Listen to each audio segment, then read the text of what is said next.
Hello and welcome. I'm Maria Ressa. Welcome to hashtag Hold the Line. Many of you know I've used this phrase, my gosh, forever since the end of 2016, 2017.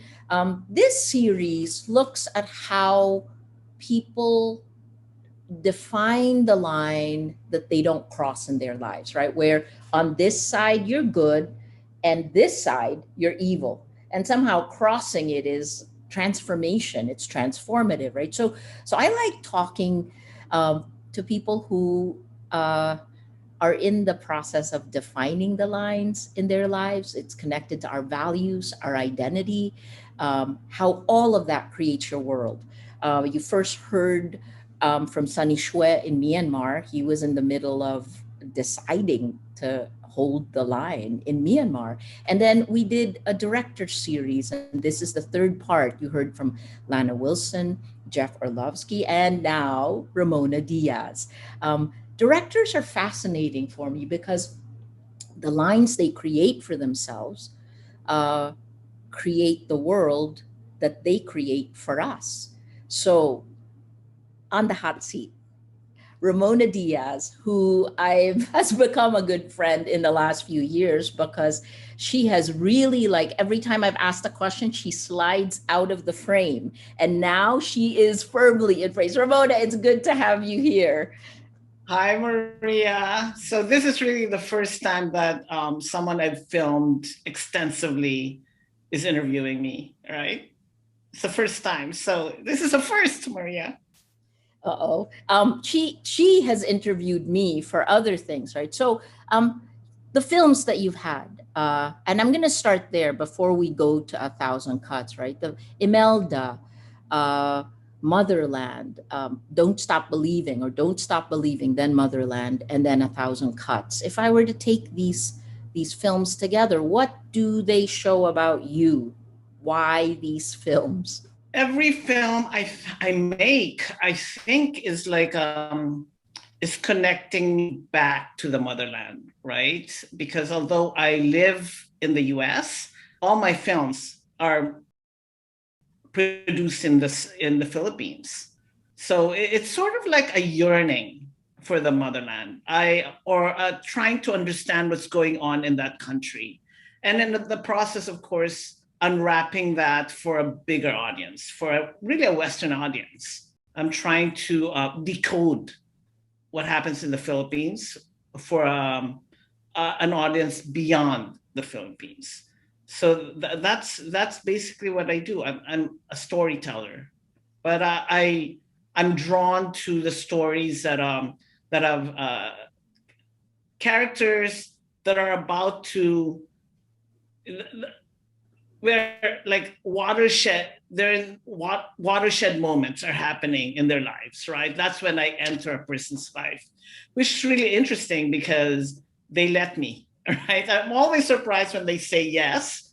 I'm like, yes, you let me. I don't think like you did. You know when you said yes to me what it meant? Because if the people who I film really knew what I wanted or what I needed in order to make the film, they'll take to the hills. It'll never happen, right? So it's a slow burn, and then you realize, oh, can we come travel with you? Oh, can we come to your hotel room? Oh, can we stay until you kick us out? Yeah. So yeah, it is a yearning. It is a trying to understand what's happening in the country where I was born and raised. Why did you leave? Why did you move to the United States? I mean, we're the I'm opposite, right? I moved back to the Philippines. You moved from the yeah. Philippines to the United States. I never, when you're young, you never really plan. At least I didn't. I never plan. It was never a conscious decision, right? I came to the States to go to college for undergrad. Then I started working in Los Angeles, and then I moved to the Philippines again for a little bit at the end of late 80s, and then went back to the States to do graduate studies. And then, got married, had a child. And that was then the decision then was made for me, right? Because I had a child in the US. I said, oh, I was taking this country, I'm just going to stay. So it was never this like, I'm going to just stay here. Then, of course, it turns out that it's a great way to, it's a great setup for me, because then I can raise the resources here to make my films there. I don't think I'd be able to raise the kinds of money that I need to make the films that I do in the Philippines. That's just the reality of it. So it's a great setup. I travel back and forth a lot, as you know. What kind of world do you create in your films? Like what draws you to the, aside from, I guess the in between Filipino and American, or translating Filipino to a Western world? I mean, is there, I guess I'm asking you, let me ask this first before that. How do you draw the line that you don't cross? And when you do, or if you do cross it, you become different? You mean in my films, right? Or in my life, or my films? In your Or life first, and then I'm going to ask how that's reflected in your film. So, as you know, I mean, looking back at the films I've made, right? I'm really drawn to characters, and I'm drawn to every kind of character. I'm drawn to the rogues of this world. I'm drawn to people who are doing good and speaking truth to power, like yourself. I'm drawn to people who are put in a situation where they're like a fish out of water, like Ernell. I'm drawn to mothers who are cornered by circumstance. They're really, really impoverished. I'm drawn to teachers who are recruited from the Philippines to teach in inner city Baltimore, and how do they manage that, because they get to the States and they find it's not white picket fences, because they're in the middle of, my goodness, like urban Baltimore, which is very different. I'm drawn to people who are trying to figure out their lives, right? Or things happening to them when watershed moments. And that's when I crash land into people's lives when something really big is happening in their life. But I think I'm also like, I was very drawn to Imelda because I felt like, before she passed, or before, films are usually made about historical figures posthumously. And I just wanted to hear from her, from the source, how she had rationalized everything that had happened in her own words. I didn't think that a film about her sins would have added anything to the conversation, because that had already been done by everyone, by the news outlets, right? By 60 Minutes, by print media. I just felt like I needed her to, to, to really figure out what she was thinking. And that, yeah, interested in messy lives. But I'm really, at the end of it all, I'm interested in lived experiences, because that's what I do. I show the audience lived experiences, and then show them, hopefully you know invite them to go on this journey, and at the end of the journey they see the world anew, for better or for worse, right? I don't know if I answered your question, but yeah, that's how I think of that. That's how I'm drawn to the films they make. well, you've heard me talk about Hold the Line forever. And in the process of you making 1,000 cuts, I really found out, discovered that there was a line I wasn't going to cross, and I guess that's more, if that were, I already know what Ramona thinks this is a problem. If that No, were, no, no. But I was going to say too, and I forgot to say this, like, especially with characters that are sort of, I hate to say shady, but that I have probably ethical problems with, right? that's not Um, you guys, huh, for the record. I have to make sure that I'm not apologizing, that I'm not an apologist for them. That's not what I want to do.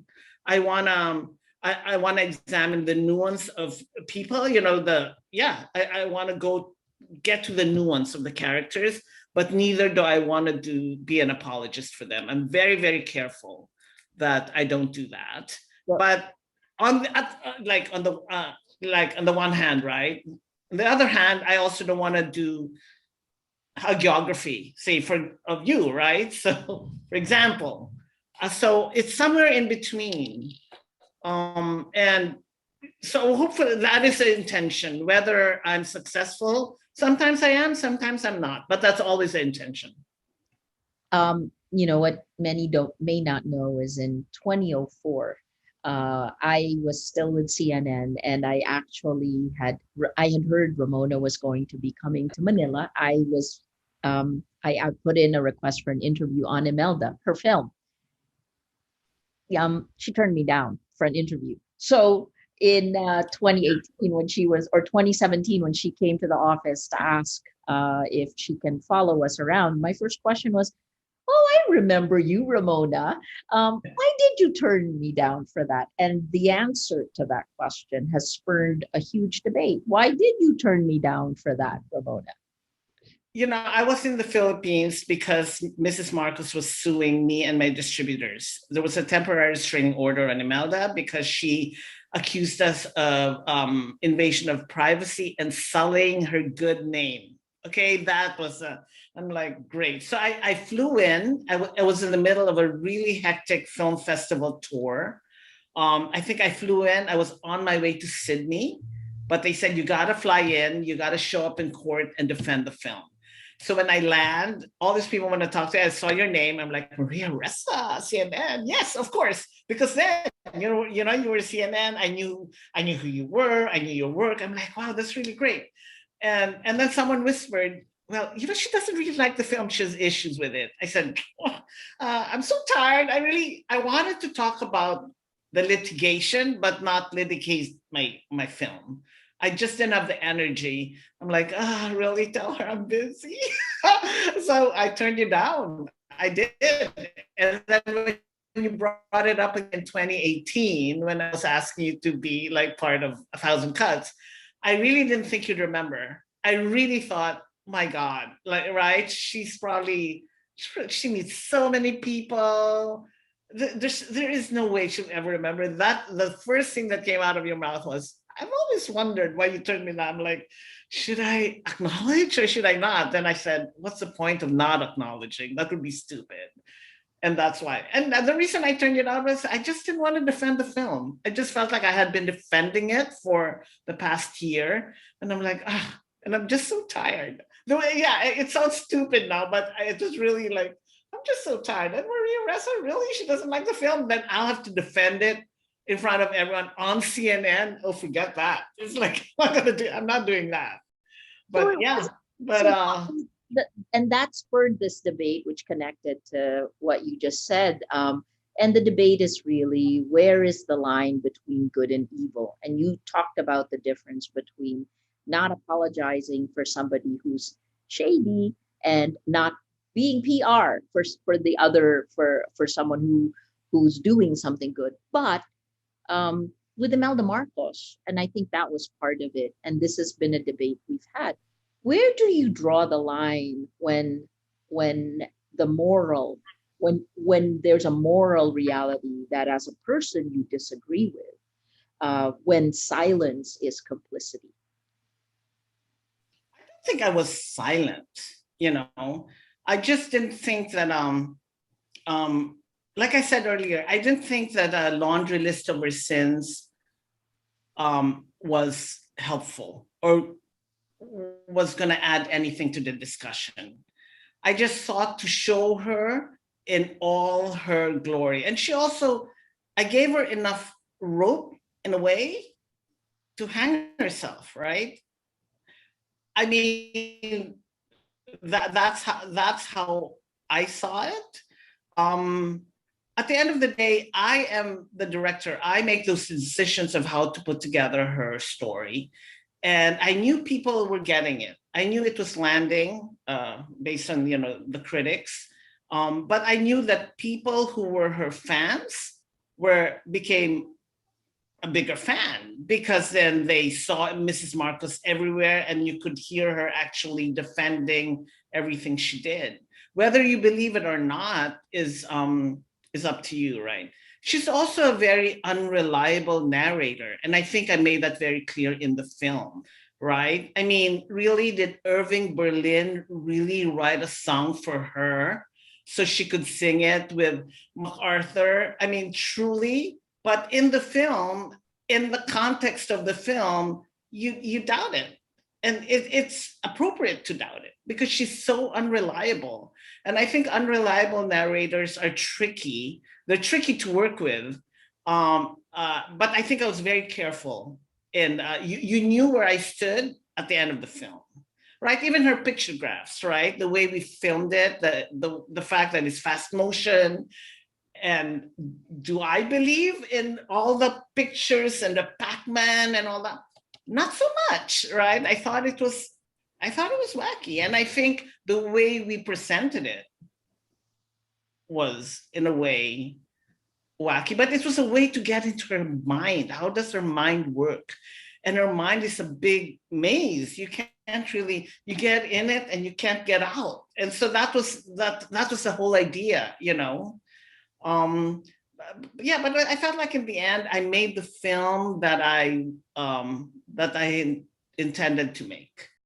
And I you know gosh, I heard from a lot of people. We premiered that not at Sundance, actually. We premiered it in at the Netherlands, and then we screened at Sundance. The very first at the very very first screening of that film, there were a lot of activists in the audience in Amsterdam, and they took me to task, right? Because it was not a laundry list of her sins. Um, and that I gave her so much, screen time. But I said, the film is called Us, so you should get the idea that yes, maybe she'll be on screen, for most of the time. But then that gave an indication, this is going to be how it's, how I'm going to have to defend the film, because people, I think, were expecting, for a film to really come out and crucify her. That wasn't my intention. I don't think that was helpful. I think because if you dismiss someone as just wacky and evil, then it's easier to not really think of their historical legacy, because then they're sort of this anomaly because she's a little crazy. But if you can watch her and know that she is a person who crossed the line when most of us would not cross the line, what made her cross the line, right? And to think of that, I think, is more helpful in the long run than just dismissing her as wacky. And in many instances, history repeats itself. Like now, this weekend, 1,000 Cuts is going to be available to Filipinos for the first time, right? You did show it in on Independence Day last year here in the Philippines for a 24-hour period. Um, how did you react to the reaction? How did Filipinos react? What do you expect is going to happen this weekend? Yeah, as you know, we screened it for 24 hours right before your verdict in June, right? Independence Day. For Cyberland. What? It's on Independence Day. I didn't even think that it was Independence Day. Remember how we came? I mean, we were having a conversation, and I said, "Oh my God, let's just screen it for free for 24 hours to really raise awareness." Right? That this verdict was being handed down that Monday, and no one was really paying attention because everyone locked down and paying attention to something. There was no attention on the verdict. And so that was the idea. I didn't think that it was June 12th, right? I mean, it just so I'm like, oh my gosh, it's Independence Day. But so we screened it for 24 hours. We got 200, like close to 250,000 full views. When Frontline said, don't bank on it, you'll probably get like 20,000 at the most. Five. I said I'd be happy with 10,000. I'd be happy with 5,000. That's 5,000 more people who then are aware of what's happening on Monday. Because right after the 24-hour period, we landed on a live conversation, right, with Julie Rainey Aronson, who's the executive producer of Frontline. But we got 250,000 views in the 24-hour period. I think, and throughout the 24-hour period, I was hearing from a lot of people. And I think I was ready for the anger, but I wasn't ready for the extreme sadness, extreme disappointment in themselves um, for letting the country slip so far into this into the darkness. Right. That's what I don't think I was ready for that. And that took my breath away. It made me really, really sad. Of course, yeah, obviously everyone was in lockdown. It was compounded by COVID. I get it. But it just hit me. It just really hit me because strangers were just messaging me like on all the platforms like Twitter, Instagram, Facebook, saying how sad they were that they took their eyes off the ball and what happened. I'm like, I mean, it's not as if I was, A Thousand Cuts doesn't reveal anything new, right? If you pay attention, if you're really vigilant, you know all these things are happening. But I guess if you watch it in this form, the film, that's why a documentary full-length film is so different because it's 90 minutes of connecting the dots, right? And showing you an experience and really taking you on this journey. It has that power, it has that capacity, and it's a very different experience. And I think that's, and that's why I think people then started connecting the dots and were very, very, very sad. It was hard. It was a very tough weekend, actually. You And then they found you guilty, even more so. and you incorporated that into the film that we will be seeing in the Philippines on the weekend, right? Uh, were you surprised by where the Philippines is today? Now I pull out Ramona in the US. You look at your home country. What do you see? I don't know.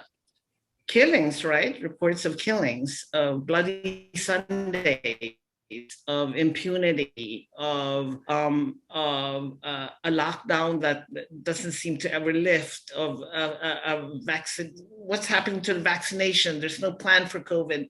But I shouldn't talk, right? Up until 2 months ago, we were sort of in the same situation. Now 2 months out, I'm like, oh, vaccines here. There's a plan now, but 2 months ago, we didn't have a plan either. But it seems like so long ago that I'm like, oh my God, yeah, that other guy who, left office, thank God, or not would be royally screwed, right? Now at least there's a plan for people, supposedly everyone in this country who wants a vaccination, who wants to be vaccinated, will be vaccinated by May, which is amazing. Yeah, so that's what I'm hearing. So it's disconcerting. Yeah, so I need to go back and see what's happening and see what other stories. There's so many stories to be told in the Philippines constantly. You've won a ton of awards, and A Thousand Cuts has done well. It's funny, people congratulate me and I say all I did was live my life. I had nothing to do with the film. But what's next? What's next for you? And especially given the states of the two countries that you're part of. One is kind of recovering, but there's still a long ways to go for the United States, right? We have high hopes, but the Philippines is where we are today. So what do we expect from you, Ramona? What's the vision of the world? What's next in terms of your projects and I can't talk about that. There is another film in the works. Yes, there is.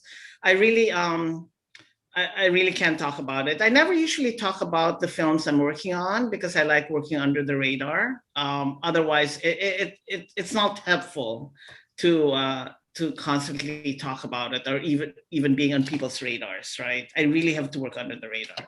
So there is.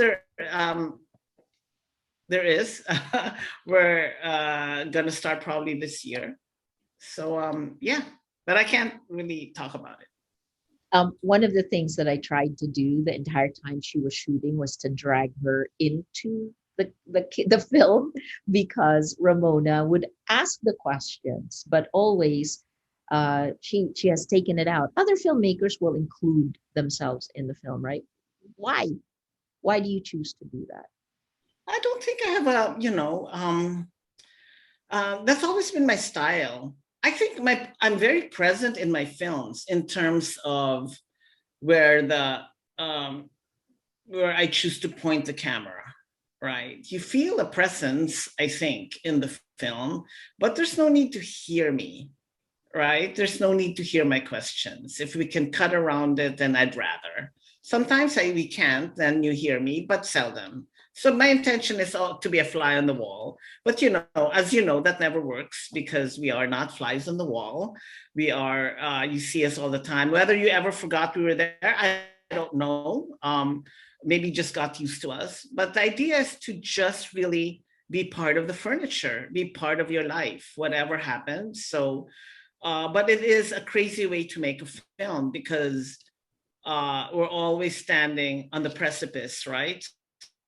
Especially if the person you're filming is always standing on the precipice, you're standing there along with her, and then you're facing this abyss. You don't know, we might fall, and we don't know if there's any net to catch us. Is it really an abyss, or is someone going to save us at the end of the day? We don't know, right? I think it's an exciting way to make a film, but it's a crazy way to make a film. But I like not knowing. I like not knowing because I think if I'm surprised, then my audience will be surprised. Last question is, the Philippines is standing at a precipice as we walk into a year before presidential elections, May 2022. From outside, what does it look like for you? Where are we headed? You're headed toward like run Sarah run, right? I mean, toward Sarah Duterte presidency if the opposition doesn't get its act together. And they should have gotten their act together like last year, right? But now they're still making lists and figuring out who the best person to run. No, no, no. The time for that is over. You got to choose your Biden. It's not going to be a perfect candidate, but it's an emergency, right? You have to. But then I'm rant. This is a rant now, but that's how I see it. It's like the opposition has to get its act together. They really have to get behind one candidate yesterday. And the last question is, we talk about creative destruction, about transformation. Um, I guess in terms of your last thoughts on you also set 1,000 cuts to not be just about the Philippines, but also to have echoes for other parts of the world, other democracies, Americans. Um, Yeah. Transformation, destruction. Any last thoughts on this? Now I know what you. Now I understand when you said that we're already standing on rubble. I remember you said that at some point toward the end of our filming, we were in DC at the Atlantic Festival. When you said it's done, um, the bomb has exploded. We're standing on rubble. What do we do next? So I'm hoping with my next film we'll tackle that, right? What are we going to do next? Now that we're standing on rubble, how do we reclaim the space? How do we reclaim democracy? Um, yeah, because it's so fragile.